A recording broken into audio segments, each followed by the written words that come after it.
ဆိုဒုတိယအချိန် stage show မှာပြန်တက်တာပေါ့နော်ဒါပေမဲ့အခုဒီတစ်ခေါက်တက်တာနှလုံးကုန်တယ်ဟိုးကပအပြင်နေအခုဆမ်ဝဲဖြီတော့မဲ့လူတယောက်လိုဖြစ်နေဘာဖြစ်လို့လဲဆိုတော့ခုနအကို praise and worship ဦးဆောင်သွားတဲ့အကိုကလည်းဆီယမဘီလီယာတဲ့တက်သေးခံမဲ့တဲ့အခုဒီမှာအကိုကလည်းဆီယမဘီလီယာတက်သေးခံမဲ့ဆိုတော့အမှန်တမ်းပြောရင်ဘူးခေါင်းထဲမှာဟိုပြောစရာတွေကလေဟိုတနေရာသွားလဲဒါပဲတနေရာသွားလဲဒါပဲအဲ့လိုမျိုးပြောရမှာတွေထက်နေမှာဆွလို့ပေါ့နော်အမှန်တမ်းပြောရင်ဘာမှမပြင်စင်လာဘူးအဲ့တော့စင်ပေါ်မှာကိုယ့်နာမည်ခေါ်လိုက်တဲ့အချိန်မှာရှေ့ကိုမလာချင်ဘူးငါနာမည်ခေါ်လိုက်ပြီးငါဘာပြောရမှလည်းမသိဘူးဆိုပြီးဟိုဆမ်ဝဲဖြေခါနေလူတယောက်လိုဖြစ်တယ်အခုခုနကတော်တော်ကောင်းကြည့်ရသိလားဆီယမဘီလီလာမေးတက်တိခမဲလို့ပြောလိုက်တဲ့အချိန်မှာတော်တော်လေးကြောက်သွားတယ်ဆိုတော့အနောက်မှာကိုအဲ့လိုနာမည်ခေါ်လိုက်တဲ့အချိန်မှာဖူနည်းနည်းလေးစဉ်းစားလိုက်တယ်ပေါ့နော်ငါခဏနေ stage ပေါ်တက်ဘာပြောရင်ကောင်းမလဲပေါ့ဘူးကအကိုတို့ praise and worship ဦးဆောင်တဲ့အကိုတွေအမတွေလောက်လဲဘူး stage ပေါ်မှာအရန်စကားမပြောတတ်ဘူးဆရာတွေလိုမျိုးလဲဘူးတရားမဟောတတ်ဘူးကျမ်းစာအကြောင်းပြောမယ်ဆိုလဲဘူးမပြောတတ်ဘူးဒါပေမဲ့ဘူးဒီမှာရှိရဲ့ညီကောင်မောင်မတွေနားလည်အောင်လို့ရိုးရိုးရှင်းရှင်းလေးပဲဘူးနားလည်အောင်ပြောမယ်ပေါ့နော်ဆိုတော့ဒီနေ့အနောက်မှာစဉ်းစားလိုက်တော့ဘူးအုံနောက်ထဲမှာတစ်ခုထွက်လာတယ်ကျန်းစာလေးတစ်ကြောင်းပေါ့နော်ဆိုတော့တောင်းကြလောတောင်းလည်ရမည်ပေါ့ဆိုတော့လူတိုင်းဒီမှာရှိရင်ညီကောင်မောင်မတွေအားလုံးဆုတောင်းကြမှာပါဘူးဆိုလဲဆုတောင်းတယ်ဒီမှာရှိရင်ညီကောင်မောင်မအရောက်ချင်းစီတိုင်းဆုတောင်းကြမှာပါဘာဖြစ်လို့လဲဆိုတော့လိုချင်တာရှိရလေနော်လိုချင်တာရှိရဟဲ့ငါဒါဖြစ်ချင်တယ်ဟိုဟာဖြစ်ချင်တယ်ဒီဟာဖြစ်ချင်တယ်ကိုဖြစ်ချင်တဲ့အရာတွေအတွက်အားလုံးကဆုတောင်းကြမှာပါဆိုတော့မတောင်းလားတောင်းတယ်ရလားရတာလည်းရှိရယ်မရတာလည်းရှိရယ်နော်မရတာလည်းရှိရယ်ဆိုတော့ဘာဖြစ်လို့လဲဖူးတော့စဉ်းစားစရာဖြစ်လာပြီပေါ့နော်ဆိုတော့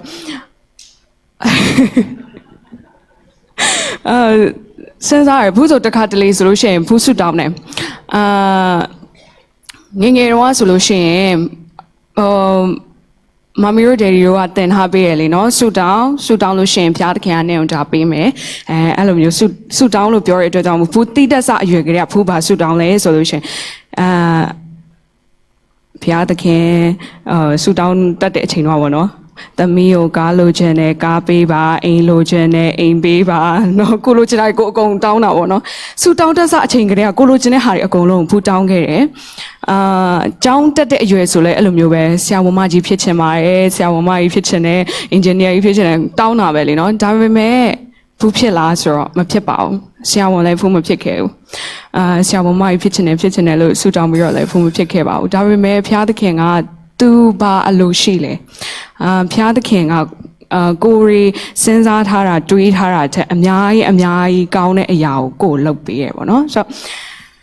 ပြီးလို့ရှိရင်နောက်ထပ်တစ်ခုပြောချင်တာဘူးငငယ်တော့ဆိုလို့ရှိရင်အရန်လိုချင်တဲ့အရာလေးရှိရအဲ့လိုမျိုးပေါ့နော်ငငယ်တော့ဆောင်းလေရှမ်းပြည်မှာအရန်ချမ်းတဲ့ခါကျတော့အမွေးပွားဆောင်းထူထူကြီးအဲ့လိုမျိုးနှစ်ဖက်လာဆောင်းပန်းပွင့်ကြီးတွေနဲ့အဲ့လိုပေါ့နော်ခြုံလိုက်အရန်နှွေးတာပဲအဲ့လိုဆောင်းအရန်လိုချင်တယ်မမီကိုပြောရဲအဲ့ဒီအချိန်တော့ဒယ်ဒီကလည်းမလေးရှားမှာအလုပ်လာလုပ်နေတဲ့ခါကျတော့ဒီမှာရှိရညီကောင်မောင်မတွေလိုမျိုးပဲပေါ့နော်ဒီမှာအလုပ်လာလုပ်တဲ့ခါကျတော့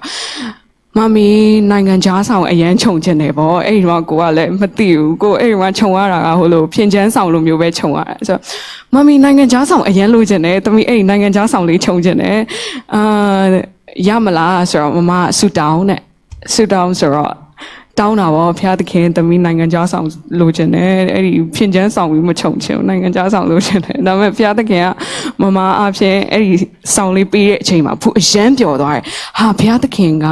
ငါတောင်းလို့ရှိရင်ပေးတာပဲဆိုရယ်အသိလေးတစ်ခုဝင်သွားတယ်ငငယ်တော့အဲ့တော့ဘူးတိတဆအရွယ်ဆိုတော့ဘယ်လောက်မှမရှိသေးဘူး၄-၅နှစ်အရွယ်လောက်ပေါ့နော်ဆိုတော့အရန်လည်းငယ်သေးတယ်ဘာမှလည်းမသိသေးဘူးဒါပေမဲ့သိသွားတာတစ်ခုကဖျားသခင်စီမှာဆူတောင်းရင်ဖျားသခင်ဆောင်လို့ခြင်းနဲ့နေ့တိုင်းဆူတောင်းတဲ့အချိန်မှာအဲ့ဒါပါတယ်တခြားဟာမပါအဲ့ဒီတစ်ခုပါတယ်ဟဲ့ရပြီးတော့မတောင်းတော့ဘူးအဲ့ဒီဥစ္စာကိုဆိုတော့သိသွားလိုက်တာတစ်ခုကအော်ဖျားသခင်ကငါဆူတောင်းလို့ရှိရင်ပေးတယ်ပြီးတော့ Christmas ရောက်လာရင်လည်းအဲ့လိုပဲChristmas tree မှာပူ socks လေးချိတ်ရတယ်လေ Christmas tree မှာခြေစွပ်လေးချိတ်တဲ့အချိန်မှာကိုလိုချင်တဲ့ဥစ္စာဆိုလို့ရှိရင်ကိုအဲ့လိုမျိုးရေးပြီးတော့မှခြေစွပ်ထဲမှာထည့်ပြီးတော့မှဆူတောင်းတယ်ပေါ့နော်ဒီနေ့ဒီချိန်ထိအဲ့ဒါကိုဘူး စေရန်အောင်ပြီးတဲ့အချိန်လောက်ထိပေါ့နော်ဖူးထင်တာတကယ်ပဲဖျားသခင်ကအဲ့ဒီတစ်ပင်ဘေးမှာလာပြီးတော့မှအဲ့ဒီပစ္စည်းတွေလာချပေးရလို့ဖူးထင်တာအဲ့ Christmas tree မှာChristmas tree မှာခြေစွပ်ချိတ်မယ်ခြေစွပ်ချိတ်လို့ငါရေးထားတဲ့စာလေးထဲကပစ္စည်းမနဲ့မိုးလင်းလို့ရလာရင်တကယ်ပဲဖူးကိုဖျားသခင်လာပေးတယ်လို့ဖူးထင်ခဲ့တာ Santa Claus ဖျားသခင်ဟာငေါ့ပေးတယ်အဲ့လိုပဲထင်ခဲ့ဘယ်ဟုတ်မှလဲစေရန်ပြီးတော့မမတို့တွေကပြောရေးထားတဲ့ဥစ္စာကိုသူတို့ကဝယ်ပေးတာတဲ့အဲဆိုတော့ဒါပေမဲ့လည်းနှစ်တိုင်းကိုငယ်လေးကလေးက Christmas tree ဘေးမှာချိတ်လို့ရတဲ့ဥစ္စာဒါဖျားခင်ပေးရဆိုတော့ကိုယ်အတိထဲမှာရှိခဲ့ရပေါ့နော်ဆိုတော့ဆူတောင်းမယ်တောင်းလို့ရှိရင်ဖျားခင်ငါ့ကိုပေးမယ်ပေါ့ဆိုတော့အဲ့လိုပဲဘူးဆူတောင်းတဲ့အချိန်မှာဘူးရခဲ့တာလည်းရှိတယ်လို့မရတာတွေလည်းရှိရယ်ဒါပေမဲ့ဘူးအချိန်ကြီးကြာလာတာနဲ့အများသိလိုက်ရတာတခုကဖျားခင်ကကိုလိုချင်တာချက်ကိုလိုအပ်နေတဲ့အရာတွေပြီးတော့မှလိုအပ်တဲ့အရာထက်ကိုစီမှာပို့ပြီးအသုံးတဲ့တယ်ကိုနဲ့ပို့ပြီးတင့်တော်မဲ့ဟာမျိုးချပေးရဖျားခင်ဖြစ်ပါတယ်ဆိုလို့ရှိရင်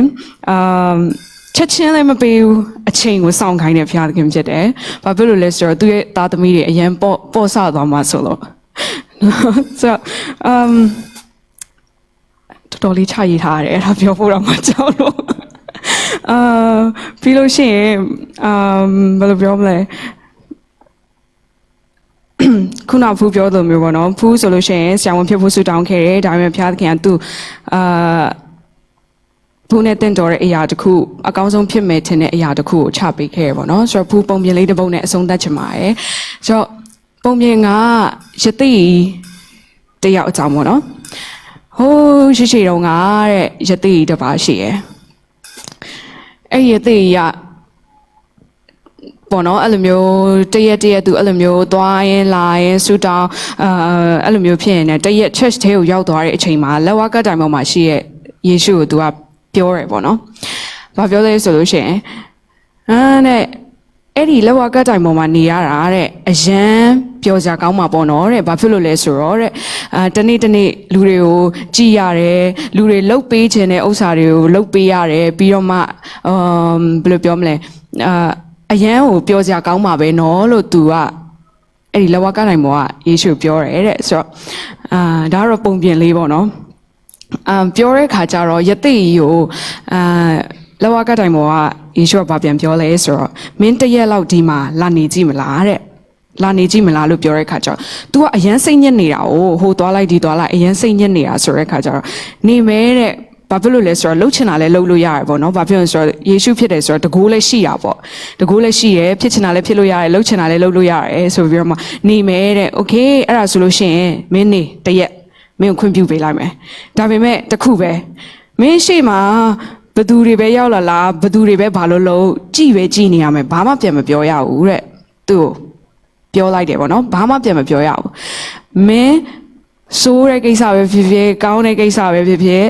သူတို့မျက်လုံးနဲ့ပဲကြည်နေရမယ်ဘာမှပြန်မပြောရဘူးတဲ့အဲ့ဒါပြောတော့ okay ကောင်းပြီဘာမှခက်တာမှမဟုတ်တာတရက်လေးဒီပေါ်မှာနေပြီးလို့ရှိရင်ငါလုပ်ချင်ဘယ်လိုပြောမလဲတကူလည်းရှိမယ်လှုပ်ချင်တာကြီးလည်းလှုပ်လို့ရမယ် okay ဆိုတော့ဂတိပေးတယ်ဘာမှမပြောဆိုပြီးတော့မှသူတရက်နေဖို့အဲ့မှာခွင့်တောင်းလိုက်တော့သူနေခွင့်ရသွားတယ် okay အဲ့လိုနဲ့သူအဲ့ဒီပုံမှာသူနေရင်းနဲ့ဘယ်သူရောက်လာလဲဆိုလို့ရှိရင်တထေးတယောက်ပေါ့နော်လာဆုတောင်းတာပေါ့သူ့ရဲ့အခက်အခဲတွေကိုလာဆုတောင်းတယ်ဘယ်ဘယ်လိုတွေအခက်အခဲတွေရှိနေပါတယ်ကျွန်တော်ရဲ့အခက်အခဲတွေကိုဖြေရှင်းပေးပါဖြစ်ပါတယ်ညာဖြစ်ပါတယ်ဆိုပြီးတော့မှသူ့ရဲ့ပတ်စံအိတ်အကြီးပတ်စံအိတ်ထဲမှာလည်းပဲပတ်စံတွေအပြည့်ထည့်ပြီးတော့မှသူလာပြီးတော့မှလာဆုတောင်းတာပေါ့တထေးဆိုတော့ထုံးစံအတိုင်းအခက်အခဲပေါင်း16000ကိုသူလာဆုတောင်းပြီးသွားတဲ့အချိန်မှာသူ့ရဲ့ပတ်စံအိတ်ကိုမေ့ကြံခဲ့တယ်အဲ့ဒီမှာဆုတောင်းပြီးတော့မေ့ကြံခဲ့တယ်ပြန်သွားတဲ့တထေးကပြန်သွားတယ်ပတ်စံအိတ်မေ့ကြံခဲ့တယ်အဲ့ဒီအချိန်မှာပြန်သွားပြီပြန်သွားတဲ့အချိန်မှာကောင်လေးတယောက်ရောက်လာတယ်ကောင်လေးတယောက်ရောက်လာတဲ့ခါကျတော့ဆူတောင်းတာပေါ့နော်နိုင်ငံခြားမှာကျောင်းတက်ရတော့မယ်သူမကြခင်မှာနိုင်ငံခြားမှာကျောင်းတက်ရတော့မယ်ကျောင်းတက်ရတော့မယ်ဆိုတော့သူအဆင်ပြေဖို့အတွက်ဆူတောင်းတယ်ကျောင်းတက်တဲ့အခါမှာဘယ်လိုတွေပါတွေသွားလောက်ရတော့မှမလို့သူအဆင်ပြေဖို့ဆူတောင်းမယ်ဘာဖြစ်တယ်ညာဖြစ်တယ်အဲ့လိုဆူတောင်းတဲ့အချိန်မှာအဲ့လိုဆူတောင်းပြီးတော့မှအထွက်အဲ့ဒီပတ်စံအိတ်ကလည်းအဲ့နားမှာ ကြားနေတယ်ဒါပေမဲ့ပတ်စံအိတ်ကလူမြင်သာတဲ့နေရာမှာမကြားနေဘူးပေါ့နော်အဲ့တော့တထေးကြီးကအဲ့ချိန်မှာပြန်ဝင်လာတဲ့အခါမှာဘာဖြစ်တာလဲဆိုတော့ငါဆုတောင်းပြီးမှထွက်သွားတဲ့အချိန်မှာဒီလူငယ်လေးတယောက်ပဲပြန်ဝင်လာတာပေါ့နော်တခိုးပါလို့ဆွဆွဲရောငါပတ်စံအိတ်ကြံခဲ့တာခုနကဘုရားရှ िख ိုးပြီးတော့မှထွက်သွားတဲ့အချိန်မှာသူတယောက်တည်းပဲအရင်ဝင်လာတယ်ပြီးတော့ပတ်စံအိတ်ကြံခဲ့တယ်ဆိုတော့ဒီလူငယ်လေးကိုတခိုးပေါ့တခိုးလို့ဆွဆွဲတဲ့အခါမှာကြည်နေတဲ့လူကမနေနိုင်တော့ဘူးဟာအမှန်တရားကြီးတစ်ခုပြောပြမရတော့မယ်နိုင်ငံချောင်းမှာအကြောင်းတက်မဲ့ကလေးကဒီလိုမျိုးတခိုးလို့ဆွဆွဲခံရတော့မယ်ပေါ့နော်လူပုံအလဲမှာတခိုးလို့ဆွဆွဲခံရတော့မယ်အမှန်တရားကိုငါပြောမရတော့မယ်ဆိုပြီးခါကျတော့သူအစတော့လောကတိုင်ပေါ်ကနေခုနရတိရမစင်ဘူးလို့လုပ်တယ်ဘုရားသခင်ကသူ့ကိုမာခဲ့တာကြည်ပဲကြည်မာသည်ဖြစ်စေမှန်သည်ဖြစ်စေဘာမှမပြောနဲ့လို့သူ့ပြောထားတာဒါပေမဲ့သူဘာဖြစ်လဲဆိုတော့လူငယ်လေးရဲ့ဘဝတော့တုံတော့မှာပဲဘာဖြစ်တော့ဆိုတော့တက်လန်ရှိတဲ့လူငယ်လေးတယောက်ကဒီလိုတခိုးလို့ဆွဆွဲခံရတော့မယ်ဆိုပြီးသူစင်းမိတားပေးလိုက်တယ်မဟုတ်ဘူးမင်းရဲ့ဘက်ဆိုင်ကဒီမှာဆိုပြီးတော့မှယူပြီးတော့ပေးလိုက်တဲ့အခါကျတော့ပြဿနာတွေအားလုံးပြေလည်သွားရောပြေလည်သွားပြီးခါကျတော့သူဟာသူဂုံယူရပေါ့နော်ဟာငါတော့ယေရှုနေရာမှာနေပြီးတော့မှငါဖြည့်ရှင်းပေးလိုက်ပြီပေါ့ငါကိစ္စအကြီးတစ်ခုငါလှုပ်လိုက်ပြီပေါ့အဲ့လိုမျိုးဆိုပြီးတရက်ပြည့်သွားတဲ့ခါပြီးတော့နောက်နေ့မှာသူနဲ့တာဝန်ပြန်ချင်းတော့မယ်ယေရှုနဲ့ပြန်ချင်းတော့မယ်အချိန်မှာသူကတော့သူ့ကိုယ်သူပျော်နေရပါတော့ပျော်ပြီးတော့မှသူပြောတယ်ယေရှုကျွန်တော်မနေ့တော့ကိစ္စအကြီးတစ်ခုလုပ်လိုက်တယ်အရန်ဂုဏ်ယူစရာကောင်းတဲ့ကိစ္စကြီးတစ်ခုပေါ့နော်လူငယ်လေးတယောက်ဘဝတုံတော့မှမလို့ကျွန်တော်ဒီလိုလုပ်ပေးလိုက်တယ်အဲ့ဒါအရန်ကောင်းတဲ့ကိစ္စတစ်ခုပဲလို့သူပြောလိုက်တဲ့အချိန်မှာဘုရားသခင်ကပြောတယ်ဆိုတော့မင်းကိုငါဘာမှာထားလဲတဲ့ဘယ်လိုကိစ္စပဲဖြစ်ဖြစ်ဘာပဲဖြစ်ဖြစ်မင်းကိုငါကြည့်ဖို့ပဲပြောထားတာဘာမှဝင်မပါရဘူးဘာမှဝင်မလုပ်ရဘူးမှာဖို့ပဲမှာကြည့်ဖို့ပဲမှာထားတာပေါ့နော်ဒါပေမဲ့မင်းဘာလုပ်လိုက်လဲမင်းအကြီးမားသွားတယ်တဲ့ဘာဖြစ်လို့လဲဆိုတော့တဲ့မင်းသာအဲ့နေရာမှာအဲ့ဒီကောင်လေးကိုအဲ့လိုမဖြေပေးလိုက်ဘူးဆိုလို့ရှိရင်ရုံးနေပါတွေရောက်သွားပြီးတော့မှဒီပတ်စံအိပ်ပြန်တွေ့ပြီးတော့မှဒီကလေးကိုအချိန်နည်းနည်းလေးဆွဲကြာထားပြီးတော့မှလှုပ်ပေးတယ်ဆိုလို့ရှိရင် तू အာမကန်နေပါနေနဲ့ဒီလိုမျိုးပြန်ထွက်လာလို့ရှိရင် तू ဒီကလေးက तू နိုင်ငံခြားသွားဖို့စီးမဲ့ကားကနောက်ကျပြီးတော့မှသွားဖြစ်တော့မှမဟုတ်ဘူးတဲ့အခုတော့ဘာဖြစ်သွားလဲဆိုတော့အချိန်မီသွားဖြစ်လိုက်တာဖြစ်တဲ့အတွက် तू စီးလိုက်တဲ့အဲ့ဒီကားကတစ်စီးလုံးမောက်သွားပြီးတော့မှအားလုံးတေကုန်ပြီတဲ့အဲ့လိုပြောတယ်အဲ့အချိန်မှာမှ तू နောက်တာအကြီးကျယ်ရသွားတယ်ဟဲဒါဆိုငါမားသွားတာပေါ့နော်မင်းကငါမာထားတယ်လေတဲ့အဲ့လိုပြောတယ်ကကြတော့သင်ခန်းစာလေးတစ်ခုကဘာလဲဆိုတော့ဖျားရဲ့အကြံစီကလူအကြံစီနဲ့မတူဘူးပေါ့နော်ဆိုတော့ဒီကောင်လေးကိုခဏလေးထပ်ပြီးအချိန်ဆွဲထားမယ်ဆိုလို့ရှိရင်ဒီကလေးကသိမှာမဟုတ်ဘူးတဲ့ယသိယူပြောတယ်ဆိုတော့ဒီထက်အတိုင်းပဲပေါ့နော်ဖျားသခင်ကကြံစီထားတဲ့အကြံစီကဒီမှာရှိရညီကောင်မောင်တို့တွေးထားတာထက်အများကြီးတာတဲ့အရာကိုဖျားသခင်လုပ်ပေးဖို့အတွက်ပြင်ဆင်ထားပေးပြီးသားပါဆိုတော့အားလုံး